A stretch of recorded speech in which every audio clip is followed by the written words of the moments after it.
Sesungguhnya Allah tidak akan mengampuni dosa karena mempersekutukannya, dan Dia mengampuni apa dosa yang selain syirik itu bagi siapa yang Dia kehendaki. Barang siapa mempersekutukan Allah, maka sungguh dia telah berbuat dosa yang besar. Dan ingatlah ketika Luqman berkata kepada anaknya di waktu itu, ia memberi pelajaran kepadanya, "Hai anakku, janganlah kamu mempersekutukan Allah. Sesungguhnya mempersekutukan Allah adalah benar-benar kezaliman yang besar." Dari Anas radhiyallahu an, dia berkata, saya mendengar Rasulullah sallallahu alaihi wasallam bersabda, Allah Ta'ala berfirman, "Wahai anak Adam, sesungguhnya engkau berdoa kepadaku dan memohon kepadaku, maka akan aku ampuni engkau. Aku tidak peduli berapapun banyak dan besarnya dosamu. Wahai anak Adam, seandainya dosa-dosamu sebanyak awan di langit, kemudian engkau meminta ampun kepadaku, niscaya akan aku ampuni engkau. Wahai anak Adam, sesungguhnya jika engkau datang kepadaku dengan kesalahan sepenuh bumi, kemudian engkau menemuiku dengan tidak menyekutukan aku sedikit pun, maka akan aku temui engkau dengan sepenuh itu pula ampunan."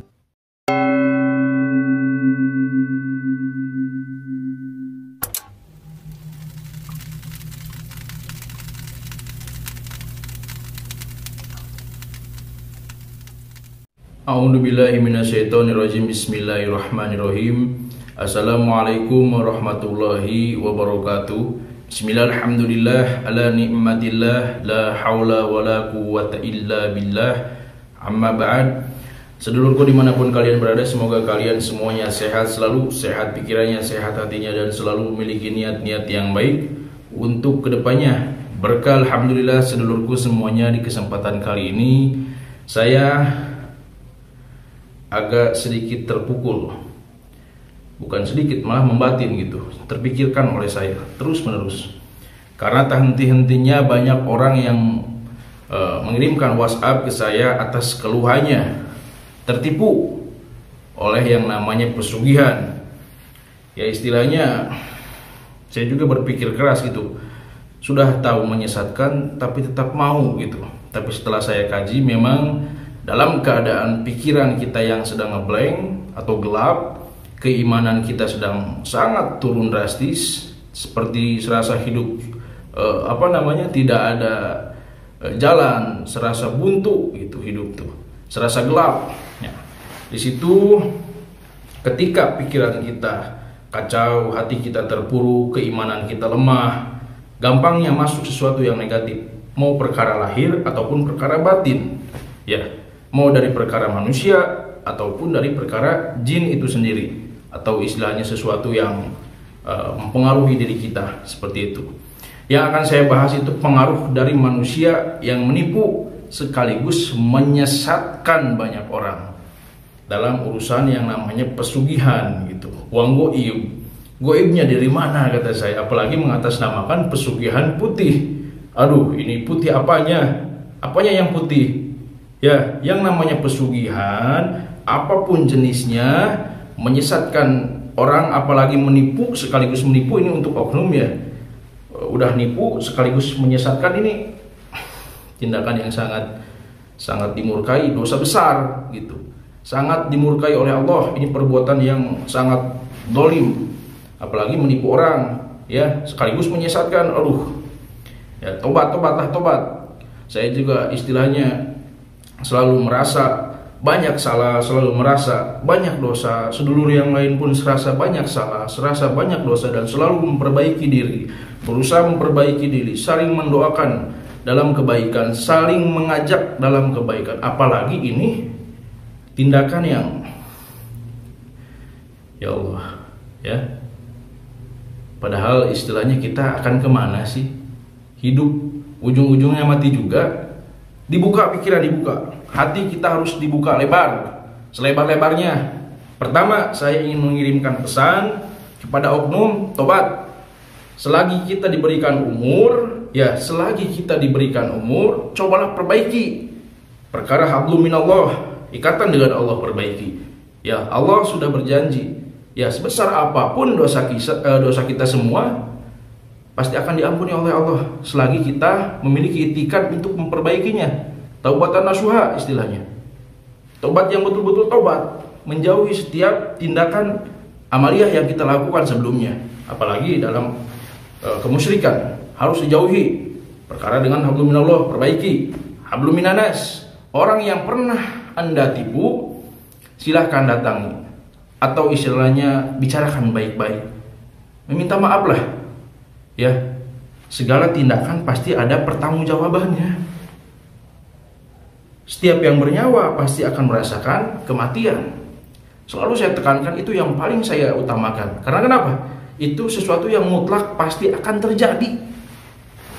Kita semuanya sudah mengalami beberapa fase kehidupan. Sering saya bahas dari video-video sebelumnya juga. Alam ruh, kita ditiupkan kepada alam kandung di rahim ibu kita. Nah, dilahirkanlah kita ke alam dunia saat ini. Ya, tak sadar istilahnya kita sudah dinanti-nanti dengan alam kubur. Ya, pembangkitan. Dan di situ ada pertanggungjawaban dan yang lain sebagainya. Ya, di akhirat pun pasti kita akan dipinta pertanggungjawabannya. Di dunia pun pasti, ya, yang namanya uang dari hasil seperti itu, ini untuk oknum, silahkan rasakan sendiri, tidak ada keberkahan. Hidupmu serasa hambar terus menerus, ya, hambar kehidupan, tidak berwarna. Itu dan itu aja. Penyakit lahir, penyakit batin, semuanya akan terasa, ya, sebelum istilahnya ajab Allah, ya, laknat Allah lebih pedih, ya, siksa Allah lebih pedih. Sebelum itu datang kepada Anda, ya, dari istilahnya perbuatan menipu, menyesatkan, segeralah sadar, ya, saya bukan merasa paling baik, tapi mengajak untuk kebaikan. Apalagi sesuatu yang sudah mutlak, yang namanya musyrik, menyekutukan Allah, itu perbuatan yang sangat besar dosanya. Apalagi ditambah menipu, naudzubillahi min dzalik. Dan untuk korban, ya, ini yang bikin saya sakit hati dan terpikir oleh saya gitu. Insya Allah kedepannya ketika saya sudah siap, apapun yang sudah saya siapkan semuanya, alat-alatnya ini dan itu sebagainya, persiapan saya juga karena memang terhalang dengan sesuatu kewajiban pribadi, akan saya datangi setiap tempat-tempat istilahnya pemujaan, tempat-tempat yang menyesatkan banyak orang. Insya Allah akan saya datangi, akan saya luruskan, ya. Berharap banyak orang yang berubah, berharap banyak orang yang paham di saat kegelapan tertimpa ke dalam kehidupan orang yang insya Allah akan terselamatkan dengan perantara media yang saya arahkan, yang saya berikan, yang saya sajikan untuk sedulur semuanya gitu. Banyak orang yang chat ke saya melalui WhatsApp tertipu, ada yang jutaan, ada yang ratusan ribu, ada yang puluhan juta, bahkan ada yang habis-habisan sampai ratusan juta, karena sering gampang tertipu. Yang namanya uang goib tidak ada, ya. Udahlah, jangan mengandai-andai, udah kerja ya kerja, ya. Apa bakatmu, apa hobimu, kembangkan, apa skillmu, coba olah, ya. Mau berdagang, berniaga, silahkan. Mau bekerja apapun, ikut orang, silahkan. Yang penting halal, jelas akadnya, jelas perjuangan ikhtiarnya, jelas sesuatu yang diberikannya, ya. Kita pun meminta kepada Allah, contoh berdoa, meminta kebaikan, meminta keselamatan, meminta kemaslahatan dunia, tidak. Contoh dalam hal kemaslahatan dunia, dalam urusan uang, rezeki, tidak mungkin Allah menurunkan uang dari langit langsung ke hadapan kita ketika kita berdoa. Allah menurunkan melalui perantara orang lain, melalui perantara kita juga ikhtiar, berdoa, tawakal, sadar, sabar menjalankannya. Tidak mungkin tiba-tiba ketika kita berdoa meminta uang, contohnya datang dari langit ke hadapan kita, nggak mungkin. Apalagi ini uang goib, pesugihan putih, apanya yang putih? Kata saya juga, apanya yang putih? Tidak ada itu, ya. Ini lama-lama juga harus diusut juga ini karena banyak korbannya gitu, ya. Tanpa kalian tahu, tanpa kalian sadari, ini untuk oknum, ya. Saya sedang gencar-gencarnya ini mendalami ruang lingkup kalian istilahnya, karena banyak yang curhat ke saya. Dan kasihan ini ibu-ibu contohnya, ya. Ibu-ibu sedang kesusahan, sedang istilahnya membutuhkan pertolongan, jalan keluar dengan hutang yang sekian banyaknya, ratusan juta contohnya, atau puluhan juta contohnya. Ya, yang baru-baru ini nih yang curhat ke saya, punya hutang ratusan juta, ya, dan dia istilahnya terperdaya lah istilahnya, sudah pikiran sudah kotor dengan apa? Dengan istilahnya rahmat Allah, dengan pertolongan Allah, pokoknya dibutakan, digelapkan pikirannya, dan akhirnya termakan dengan ucapan yang memang sangat menggiurkan. Tapi menurut akal sehat dan logika yang jernih, ketika kita menyandarkan semuanya kepada Allah, tidak akan mungkin percaya dengan hal-hal seperti itu. Aneh gitu. Kalau istilahnya percaya itu aneh. Awalnya saya menganggap ini sesuatu yang lucu, tapi lama-kelamaan kok kasihan, kata saya. Kok banyak korbannya. Ibu-ibu istilahnya curhat ke saya. Si dukunya ini yang dianggap kiai atau dianggap aki atau dianggap abah atau dianggap ajengan, apapun itu gelarnya. Naudzubillah min dzalik. Ya Allah, ini jangan gampang percaya, apalagi kita belum kenal siapa orangnya, asli mana, ya, rumahnya di mana, latar belakangnya seperti apa. Jangan gampang percaya. Kok mudah gitu percaya ini? Kok mudah terperdaya? Nggak ada. Semuanya juga dengan niat yang baik, dengan amaliyah tindakan keseharian kita yang baik, berdoa kepada Allah, ya, yang punya orang tua minta doa kepada orang tua, yang punya guru ya minta juga doa kepada guru untuk diamalkan ini dan itu sebagainya, minta ijazah untuk keduniawian, untuk kemaslahatan hidup, untuk kemudahan dalam hidup, banyak, dari sholawat dan yang lain sebagainya, banyak ijazah-ijazah yang tinggal kita dawamkan. Itu kan ada ikhtiarnya.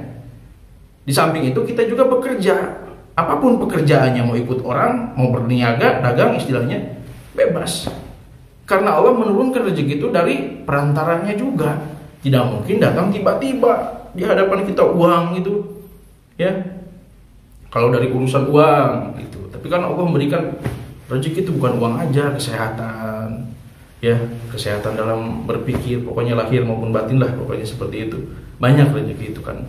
Cakupannya bukan uang. Ini kalau contohnya uang, ya, minta uang contohnya, udahlah minta uang contohnya, nggak mungkin datang tiba-tiba di depan kita, nggak mungkin.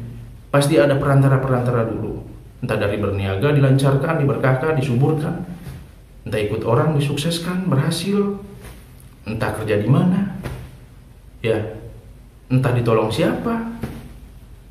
Kan banyak istilahnya ikhtiar itu. Tawakal, serahkan, sandarkan kepada Allah Subhanahu wa taala. Balik lagi kepada yang tadi, ini ibu-ibu, ya, minjem uang ke sana kemari untuk memberikan mahar kepada si aki, si abah, si ajengan, si ustad yang dianggapnya itu. Ini di Facebook, ya, ada banyak grup. Pokoknya cari di Facebook, di pencarian klik grup pesugihan putih contohnya, atau grup pesugihan aja, pasti banyak itu. Saya dalami di situ. Saya pengen tahu, penasaran juga. Kok ada gitu, kata saya. Kok banyak gitu yang percaya. Dan yang paling anehnya lagi, di samping si korban, contoh si ibu tadi ya yang saya sebutkan, nggak akan saya sebutkan orang mana dan siapa gitu. Ini yang baru-baru chat ke saya. Dan sempat saya jadikan snap WA karena saya terenyuh di situ. Karena ini kasihan perjuangannya untuk mencari uang DP contohnya. Kasarnya uang DP, kata si abahnya atau kata si ajengan kiainya, minta uang DP untuk uang pesugihan atau uang goib yang akan dihasilkan, DP dulu sampai 6.700.000. Ini yang baru ya, yang lama-lama banyak juga, yang ratusan, yang puluhan, ya, yang ratusan juta juga ada. Ya, dari hal yang kecil ratusan ribu, jutaan, puluhan, ratusan juta ada. Ini yang paling baru 6.700.000. Hasilnya dari pinjem ke sana kemari, ketika diberikan DP orangnya hilang. Itulah goib. Luar biasa kan? Goib. Yang goib bukan uangnya, tapi orangnya. Aduh, ya Allah. Ada-ada aja kata saya. Kasihan juga gitu. Ya Allah. Orang lagi susah minjem untuk DP. DP pakai motor aja, DP motor. Atau buka usaha kan lebih baik. Jadi kita juga harus sadar, sabar. Kehidupan itu perlu adanya proses. Masalah datang untuk kita pelajari. Sesuatu yang tersirat itu datang ke diri kita itu banyak gitu. Bukan hanya yang tersurat saja, yang kita baca saja. Belajar itu bukan sesuatu yang dibaca saja. Ya, yang tersirat, yang kita lihat, yang kita dengar, yang kita rasa harus dikaji, harus dipelajari. Iqra, bacalah itu banyak. Bertafakur akan diri, bertafakur akan alam, sesuatu yang kita lihat, kita tafakuri, itu juga belajar sama. Ya harus hati-hatilah. Ya, harus hati-hati, pondasi keimanan juga harus diperbaiki. Ya, balik lagi kepada yang tadi. Orang yang paling cerdas itu orang yang selalu mengingat akan kematian. Jadi dirinya sadar, sebelum melangkah dia akan sadar. Ada rasa takut di situ. Makanya harus sering memperbanyak mengingat kematian dan melihat ke bawah, masih banyak orang yang lebih parah sengsara di bawah kita. Dia juga harus sadar, sabar, tawakal, berserah diri kepada Allah Subhanahu wa taala, berdoa, meminta. Ya. Makanya itu perlu ada yang namanya bimbingan guru.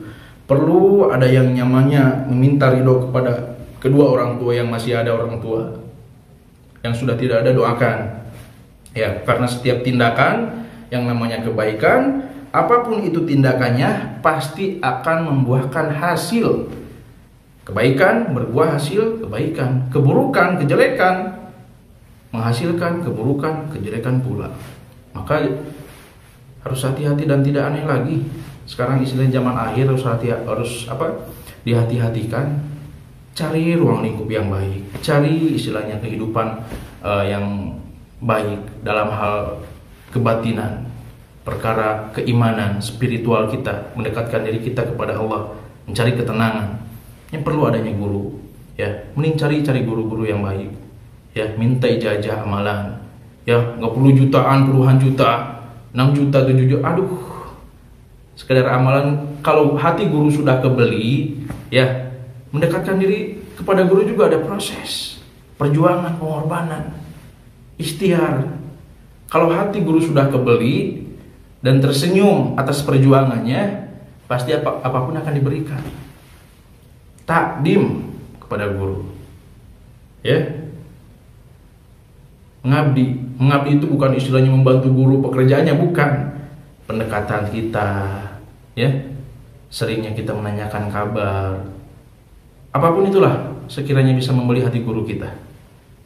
Yang ada orang tua juga pasti guru yang baik selalu mengarahkan, minta ridhonya orang tua.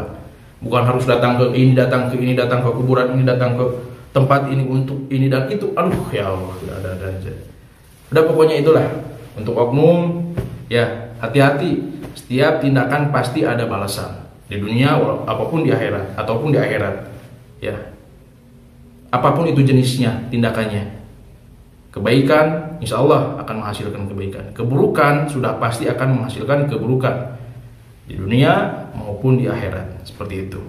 Dan untuk istilahnya para korban, coba ditelaah lagi, ditafakuri lagi. Salah apa kita? Ya. Apa yang salah dalam batin kita? Apa yang salah dalam lahiriah kita, kehidupan kita? Perbaiki, revisi. Ya. Perbanyak sholawat, perbaiki sholat. Istighfarnya diperkuat, karena kita banyak dosa, banyak hilaf. Rezeki mengalir ketika kita selalu mendekatkan diri kepada Allah. Berproses semuanya juga, ada proses. Ya, jangan langsung istilahnya pengen hasil. Ya, pokoknya seperti itulah. Semoga ada kebaikan, insya Allah. Kalau saya sudah siap lahir batinnya, semuanya sudah siap. Apapun yang disediakan untuk nanti explore ke tempat-tempat seperti itu sudah siap. Insya Allah akan saya kunjungi tempat-tempat seperti itu, memberikan pelurusan untuk sedulur semuanya, dimanapun sedulur berada istilahnya. Karena memang saya teliti juga masih banyak tempat-tempat seperti itu, ya, yang perlu diluruskan, ya. Mungkin hanya itu. Setiap kebaikan itu semuanya murni datangnya dari Allah Subhanahu wa taala, dan setiap kekurangan, penyampaian, kehilapan atau kata-kata yang salah itu semuanya murni dari kehilapan saya pribadi. Akhirul kalam, wabillahi taufiq wal hidayah. Wassalamualaikum warahmatullahi wabarakatuh. Salam seduluran.